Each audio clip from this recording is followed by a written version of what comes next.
How's it going, Giants fans? Welcome back to Fireside Giants with your boys Alex and Anthony. Today we are discussing how the Giants can help limit A.J. Brown and DeVonta Smith. Now, these two players are incredibly talented. They're incredibly strong. They're incredibly talented in their own facets.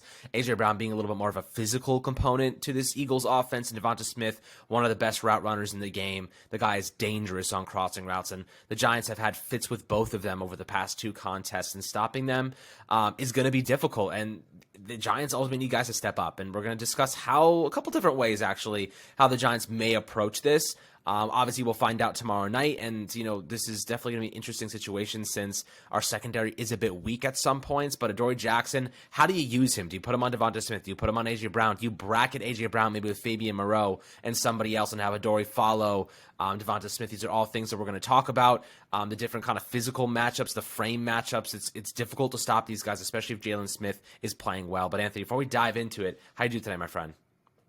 I'm doing great. I'm super excited for tomorrow's game. I'm getting a little bit anxious, but I'm really excited. I can't wait. The Giants are playing meaningful football. They're in the postseason, the second round of the playoffs.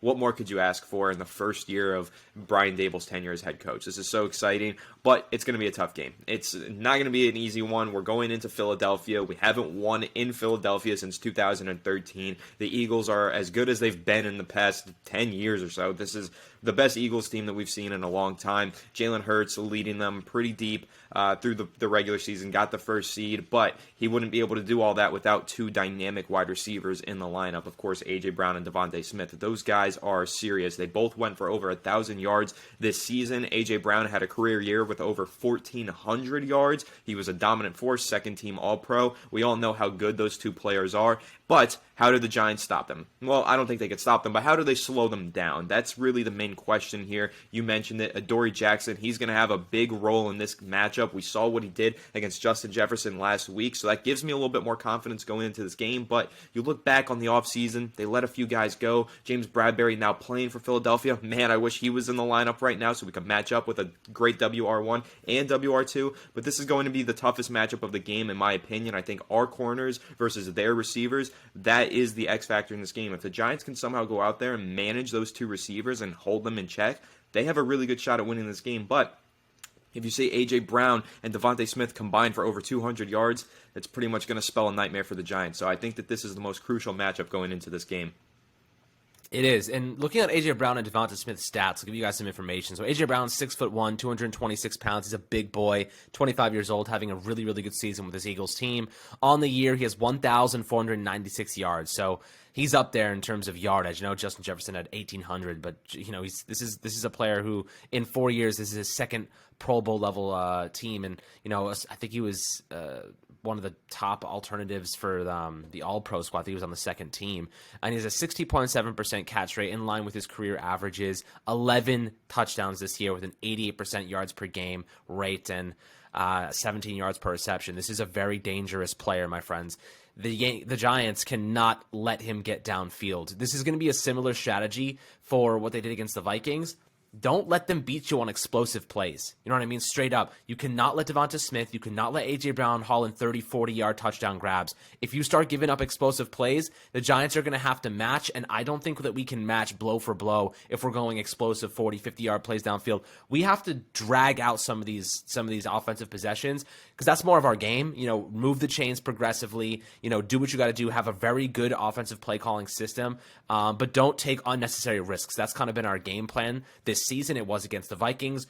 We weren't we did have some nice shots downfield. We did take some I would say strategized risks, some good risks, but against the Eagles, you just have to limit them downfield. Justin Jefferson, we bracketed him, we contained him really nicely and did not let him get downfield on us. A.J. Brown, Jalen Hurts, and you talked about this a lot, Anthony, in terms of Xavier McKinney. They love to run A.J. Brown on those streak routes and love to pull DeVonta Smith on the crossing route. So they're going to be looking to take shots. They're going to be looking for DeVonta Smith on the crossers. And DeVonta Smith is great around the numbers. He gets to the sideline and he can use that skinny frame to sneak around defenders and just keep those plays going.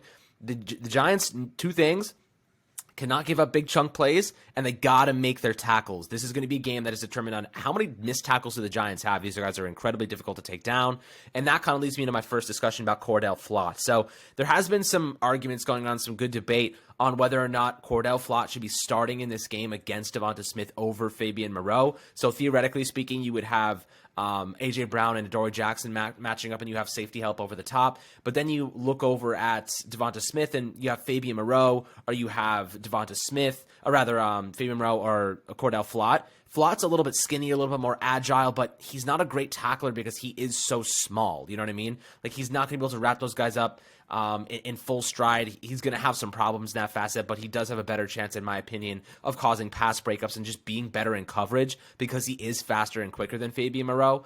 There's also another argument that Adoree Jackson should be manning up on DeVonta Smith using that speed, and then having Fabian Moreau on A.J. Brown and having and bracketing A.J. Brown downfield. So when you're looking at how to limit these two guys, which route would you prefer to go? Because I know Cordell Flott had some good reps last game. He only really popped in because Fabian Moreau picked up a little injury down the stretch on the last drive. But right now we're having a good discussion in terms of maybe the matchups favor Cordell Flott in this scenario. Yeah, so that is definitely something crucial to bring up here, because when you look at Cordell Flott, just his build, the way that he sizes, the way that he matches up against DeVonta Smith, he matches up better than anyone else because he and DeVonta Smith are basically built the same. They're too tall for their weight, and they're really skinny, but they're very lanky, and they're more physical than they appear. That's how I feel about both of those players. So when you look at DeVonta Smith, he is your prototypical Z receiver. He's an excellent route runner. He can move into the slot. He can run those routes over the middle of the field, and he doesn't need to be physical because he's so quick and he is such a good route runner. Now with Cordell Flott, he is a little bit more physical than most people want to give him credit. He does like to get up to the line of scrimmage and jam receivers, but he also is not the strongest guy. So you don't want Cordell Flott going up against A.J. Brown at any point in this game, obviously. A.J. Brown is one of the most physical wide receivers in the NFL. He will dominate a young rookie who weighs what Cordell Flott weighs. Like, Cordell Flott is very undersized.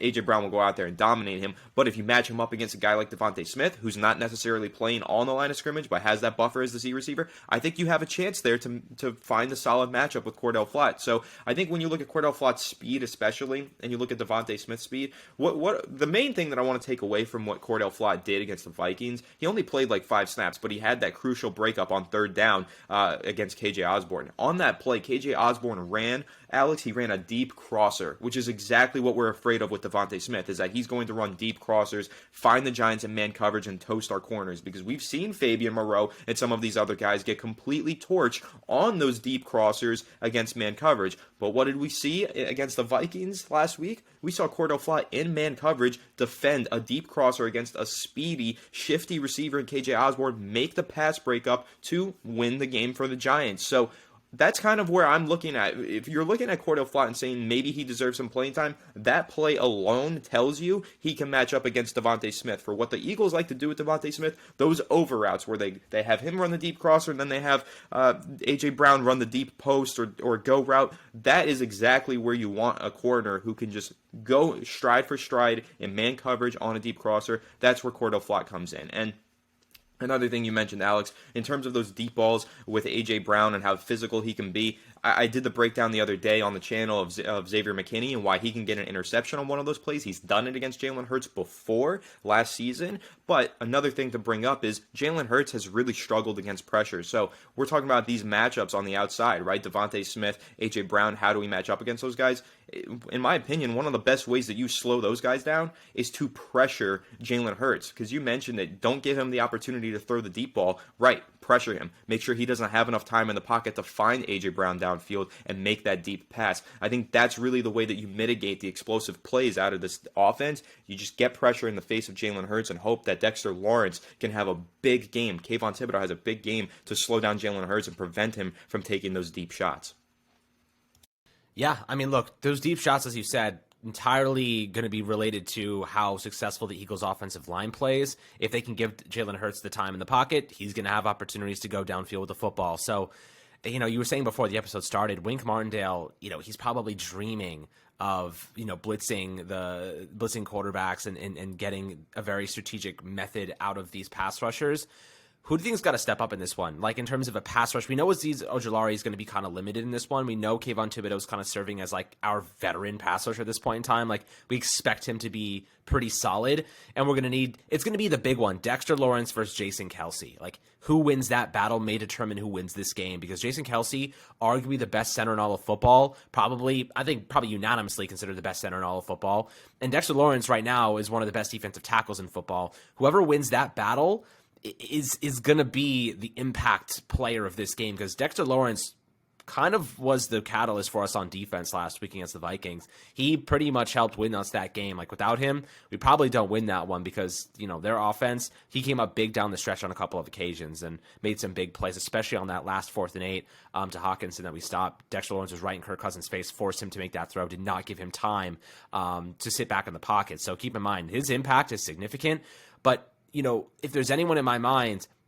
aside from Dexter Lawrence, it's probably going to be Leonard Williams. If Leonard Williams can replicate what he did last week, I'm confident Dexter Lawrence is going to be pretty solid in this game, but Leonard Williams has got to be electric. He's got to be amazing to complement Dexter Lawrence.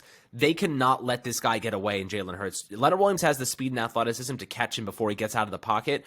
We can't spy on him all the time because they have such a good receiving core, Quez Watkins in addition, and Dallas Goedert. Stopping tight ends has always been a problem for us. I expect to see a lot of Landon Collins in this game in coverage on guys like Dallas Goedert. So, you know, I'll ask you this, Anthony. You know, we haven't really talked about the tight end situation over there, a lot about the receivers. How do you think they're going to try to stop Dallas Goedert, who is just an absolutely fantastic tight end and has been really, really good for them this year? This has been a kind of our kryptonite against a lot of teams in the NFL across the last couple seasons. Stopping him has to be a priority. Yeah, 100%. It has to be a priority, especially when you look at what happened to the Giants in their last matchup against the Vikings. TJ Hawkinson had a field day on the Giants defense. So how did the Giants slow down Dallas Goedert? Well, I'm not really 100% sure because they haven't been able to find the answer for slowing down tight ends. However, in that game against the Vikings, it was kind of like they sacrificed that for slowing down Justin Jefferson, right? Like, they let TJ Hawkinson go for 100-something yards, let him get all of his receptions, be the X factor in that offense, but in the process, they really limited Justin Jefferson. That's what you want to do. You would rather have the Eagles feed Dallas Goedert, throw him a bunch of passes, have him go for over 100 yards, but keep A.J. Brown and DeVonta Smith both underneath 100 yards. So maybe the strategy there is to put everybody on those two receivers and kind of let Dallas Goedert run free for the most part. You know, just let him have a good game. Obviously, don't let him score a bunch of touchdowns and kill you, but don't focus on him nearly as much as you focus on the other guys, because the Giants have shown that they can get away with letting tight ends have big games against them this season. The tight ends can have a solid game, right? Dallas Goedert can go out there for 100 yards and 1 touchdown, but if he goes out there for 100 yards and 1 touchdown, and you have A.J. Brown go for over 100 yards and a touchdown or 2, then you're screwed. But if you're able to keep both of those guys out of the end zone, Smith and Brown, and you let Goedert get into the end zone, you're probably in good shape if you just let the tight end have a decent game and you slow down those receivers. So you put pretty much all of your effort and energy into slowing down those receivers, and you just hope for the best with the tight end. Now, who exactly matches up against them? I think that's tough to say. Probably Landon Collins. You're probably seeing a lot of Xavier McKinney getting down in the box and manning up on Dallas Goedert, and the same thing for Julian Love. Maybe you see a little bit of Dane Belton. I know he played a little bit in the fourth quarter of last week's game, but I don't really trust him against a tight end. So what you're going to see probably is a rotation of Landon Collins, Tony Jefferson, and Xavier McKinney trying to slow down Dallas Goedert when they need to. But if they don't need to slow down Dallas Goedert and he's just picking up some chunk plays here and there, they're going to be focusing all of their efforts on those outside receivers, DeVonta Smith, and of course A.J. Brown. That's the main priority for them. But another thing that you mentioned, Alex, that I want to discuss, I just want to harp on Leonard Williams. You mentioned how you think he might be the X factor in the Giants pass rush in this week's game. I'm going to say I completely agree. When you look at that Philadelphia Eagles offensive line, across the board here, when you take a look at it, they're stacked in pretty much every position. We know Lane Johnson is arguably the best right tackle in the NFL. Jason Kelce is arguably the best center in the NFL. They have Mailata at left tackle, who's a really good young player, but the youngest, least experienced player on this offensive line is left guard Landon Dickerson. Now, this is a player that we really wanted the Giants to target in the draft when he came out in 2021, but Landon Dickerson, the least experienced player on this line, and absolutely, if there is a weak link, it's him. And who's matched up against him, Alex? Leonard Williams. So yeah, that is, in my opinion, I agree with you. That's the X factor on the defensive line for the New York Giants. You target Landon Dickerson and you try and hope that Leonard Williams takes him to school and be's the game record that you want him to be. Because I think that Leonard Williams and Dexter Lawrence, they're going to be playing in tandem, but that's a great interior offensive line. But if there is a weak point, it's Landon Dickerson. So target him and hope that Leonard Williams takes him to school. Yeah, I mean, that's exactly what we want. A veteran versus a guy that's a little bit younger. And, we need this defensive line to step up big time. And ultimately, that's what's going to fuel more pressure on Jalen Hurts and hopefully helping the secondary out, because the secondary is going to need help. These cornerbacks, I trust Adoree. I think he's going to be fine. But I wonder if they go with more of a zone than a man coverage situation this time around. I think last week we saw a lot of zone. We saw a lot of bracket coverage. We know that Wink Martindale prefers to go man coverage, but can you man up against A.J. Brown and DeVonta Smith, especially DeVonta with his long wingspan? I just don't know. You know what I mean? I just don't know if that's the best idea. But, again, that's why Wink Martindale's the defensive coordinator, not us, or any of us for that matter. So I don't know. It's going to be exciting. This is going to be a really fun game, guys. The nerves are definitely trickling in for me right now. I woke up today and I was feeling like a little jittery, and I was like, damn, like it's getting close. It's getting really close. And ultimately, I'm confident. I think the Eagles are overly confident, which could be a vulnerability for them, really quiet them early. If we can come out firing and put some points on the board, get the momentum early, we can put them on the back step and we can really help mitigate their fans, take their fans out of this entire game. And if we do that, we can demoralize them, start to rack up some points, that would be a best case scenario. But of course, I think this is going to be a dogfight, guys. I think this is not going to be a blowout. I think whoever wins this game is going to have to leave it all on the football field. It's going to be an absolute war, and I wouldn't have it any other way, man. I just would not have it any other way. I love the fact that the Giants are going to go out there and just leave it all on the field and put it all together. Would I love them to beat the Eagles? Absolutely. But I do not think this is going to be a blowout on either side. I think this is going to come down to the fourth quarter, and it's going to come down to a couple of key big defensive moments down the stretch, and that's why we're talking about a lot of these defenders on the Giants side of the football. But guys, I'd love to hear your perspectives below in the YouTube comments. Who would you use on this Giants roster to cover DeVonta Smith and A.J. Brown? How would you go about this? Definitely an intriguing question. I'd love to hear your perspectives. As always, make sure to have a fantastic rest of your day. Get a good night rest for tomorrow. We got a long one, and we're going to be watching some football, obviously. The Bengals and, the Chiefs and the Jaguars is going to be a tremendous game beforehand. So we got a really good weekend upcoming. Hope you guys enjoy every second of it. We got you guys covered with any news on all of our platforms, so go make sure to check out our Twitters and Instagram and everything. We got you guys covered on any updates that do drop before the game. Make sure to like and subscribe as always, and we'll catch you guys on the next Fireside Giants episode.